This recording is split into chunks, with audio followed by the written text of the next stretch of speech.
नमस्कार दोस्तों, आपका अपना YouTube channel Surya Kumar classes में स्वागत है। आज हम लेकर आए हैं हिंदी, यानी कि क्लास 10 का जो है हिंदी होगा, जो एग्जाम होने के लिए जा रहा है 20 फरवरी को, 20/2/2023 को एग्जाम होने के लिए जा रहा है हिंदी को क्लास 10 का। और उसका जो है 100% भी प्रश्न लेकर आए हैं और इसमें से प्रश्न टकराने की 100% चांस है और 100% गारंटी है कि प्रश्न टकराएगा तो ही टकराएगा। तो चलिए वीडियो पर लास्ट तक बने रहिएगा, हम वीडियो आप लोग को शुरू करते हैं और ऑब्जेक्टिव और सब्जेक्टिव सभी प्रश्न इसमें हम बतलाएंगे, इसलिए वीडियो पर अंत तक बने रहिएगा। सात कोरी होता कथाकार है, सात कोरी होता कथाकार है, इसका कथाकार यूरिया है। सात कोरी होता जो है इसका कथाकार यूरिया है, यानी कि उड़ीसा का रहने वाला है। मैक्स मुलर के अनुसार सच्चे भारत का दर्शन कहाँ होते हैं? मैक्स मुलर के अनुसार सच्चे भारत का दर्शन जो है ग्रामीण भारत में होते हैं। अगला प्रश्न है कि मेघदूत का जर्मन में अनुवाद किसने किया? मेघदूत का जर्मन में अनुवाद किसने किया? तो रूसो ने। ठीक है। अगला प्रश्न है फ्रेडरिक मैक्स मूलर किस पाठ के रचयिता हैं? फ्रेडरिक मैक्स मूलर किस पाठ के रचयिता हैं? तो यह होगा भारत से हमने क्या सीखे। भारत से हमने क्या सीखे। अगला प्रश्न है कि दारिस नामक सोने के सिक्के से भरा घड़ा किसे मिला था? दारिस नामक सोने से सिक्के भरा घड़ा किसे मिला था? वारेन हेसिंगटन को। वारेन हेसिंगटन को। अगला प्रश्न है कि प्लेटो और काउंट ने महान डैश है। तो ये दोनों महान दार्शनिक थे, महान दार्शनिक। ठीक है। अगला प्रश्न है भारत कहाँ बसता है? भारत गांव में बसता है।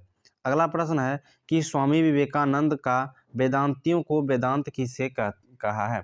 स्वामी विवेकानंद वेदांतियों का वेदांत किसे कहा है? स्वामी विवेकानंद जो है मैक्स मुलर को वेदांतियों का वेदांत कहा है।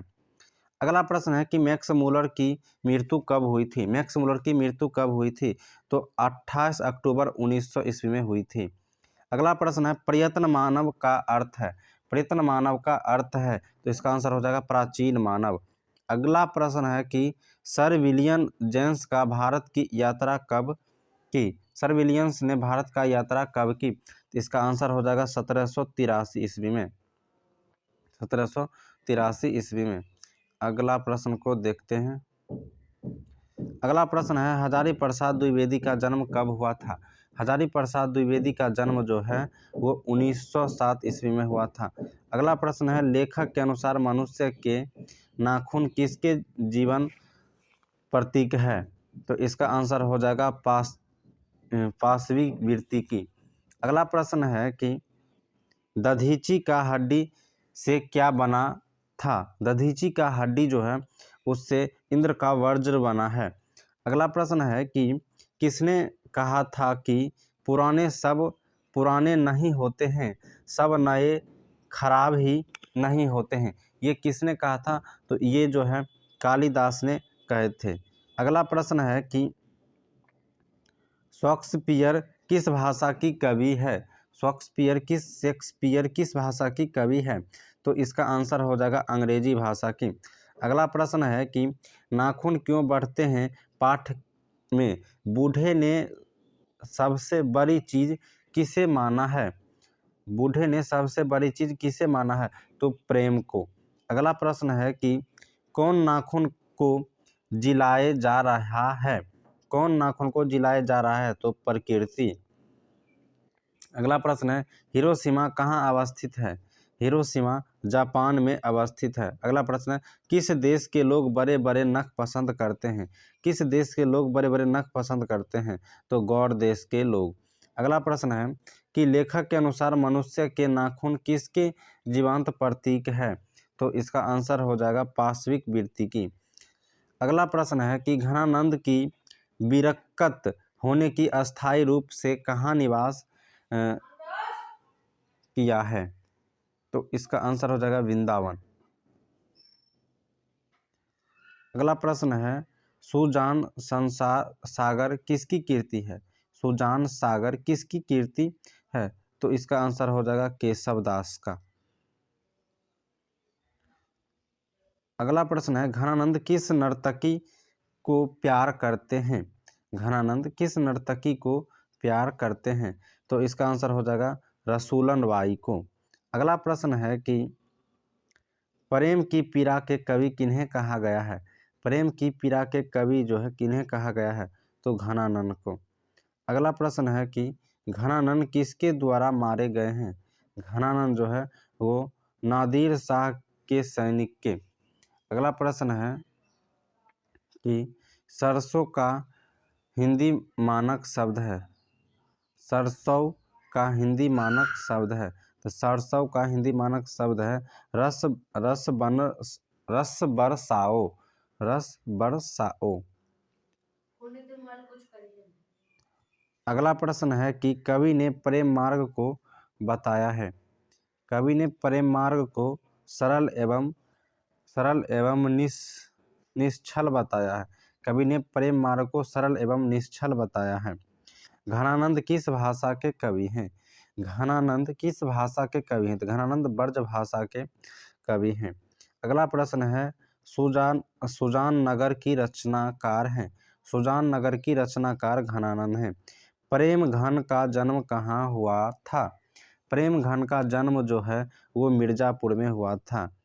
चलिए अगला प्रश्न है कि स्वदेशी के कवि हैं। स्वदेशी के कवि हैं। स्वदेशी के कवि प्रेमघन हैं। प्रेमघन जी किस राज्य के निवासी थी। प्रेमघन जी जो है वो मध्य प्रदेश के निवासी थे। अगला प्रश्न है प्रेमघन जी का जन्म कब हुआ था। प्रेमघन जी का जन्म कब हुआ था, तो इसका आंसर हो जाएगा 1885 ईस्वी में। प्रेमघन जी किन्हें अपना आदर्श मानते थे। प्रेमघन जी किन्हें अपना आदर्श मानते थे, तो भारतेंदु हरिश्चंद्र को। अगला प्रश्न है कि प्रेमघन की मुख्य रूप से किस भाषा के काव्य रचना थी। प्रेमघन के किस ब्रज भाषा का जो है उसकी प्रेम रचना थी या मुख्य रचना थी। ढाते विश्वास कहानी के मुख्य पात्र कौन है। ढाते विश्वास कहानी के मुख्य पात्र लक्ष्मी है। ढाते विश्वास के रचयिता हैं, तो ढाते विश्वास के रचयिता जो है वो सातकोड़ी होता है। अगला प्रश्न है ढाते विश्वास किस भाषा से अनुदित है। ढाते विश्वास जो है वो उड़िया भाषा से अनुदित है।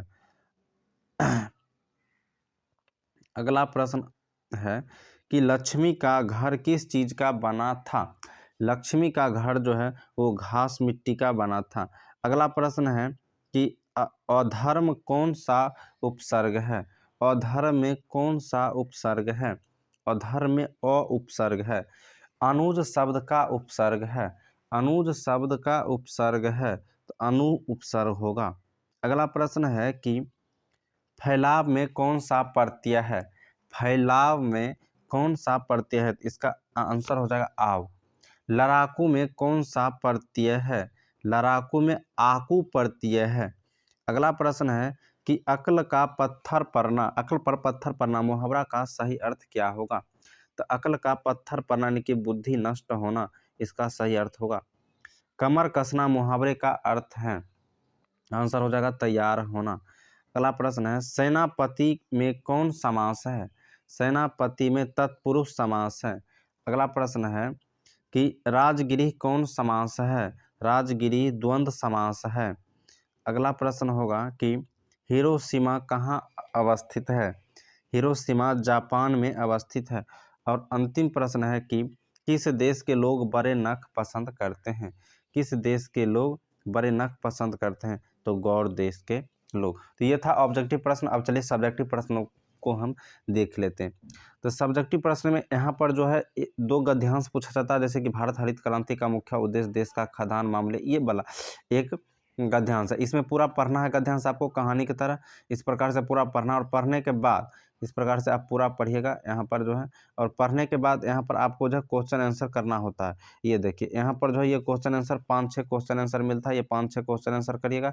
फिर इसके बाद यहाँ पर दूसरा पश्चिम चंपारण सत्याग्रह के बीच लोग गांधी जी के संपर्क, इस प्रकार से पूरा पढ़ लीजिएगा। और पढ़ने के बाद इसका जो है यहाँ तक इस साइड भी पढ़िएगा। इस साइड जो है ये देखिए यहाँ पर ये सब वाला भी पढ़ना होगा। और पढ़कर नीचे आइएगा तो यहाँ से क्वेश्चन आंसर आपको मिल जाता है ये पूरा बनाने के लिए, तो आपको ये बनाना होता है। ठीक है, अब इसके बाद आपको निबंध पूछा जाता है जो कि 10 नंबर का रहता है। इसमें से 4 निबंध है जिसमें से एक निबंध आपको बनाना होता है। सरस्वती पूजा, देशभक्ति, हमारा विद्यालय या वर्षा ऋतु पर। या एक आपको चिट्ठी भी पूछा जाता है, पत्र पूछा जाता है, प्रधानाध्यापक के पास आवेदन पत्र लिखे जिसमें बड़े भाई के विवाह में जाने के लिए 4 दिन की छुट्टी चाहिए। और उसके बाद यहाँ पर जो है लेखक द्वारा नाखून को अस्त्र के रूप में देखना कहाँ तक संगत है, ये प्रश्न पूछा जा सकता है, जिसमें 5 प्रश्नों का उत्तर देना आपको है।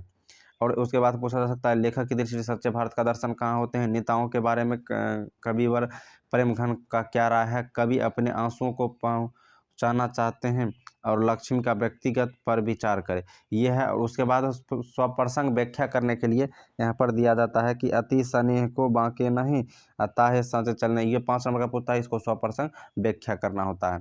तो इस प्रकार से प्रश्न आपको पूछा जा सकता है। तो वीडियो आप लोग को अच्छा लगा तो लाइक जरूर करिएगा, चैनल को सब्सक्राइब करिएगा। फिर मिलते हैं अगले वीडियो में।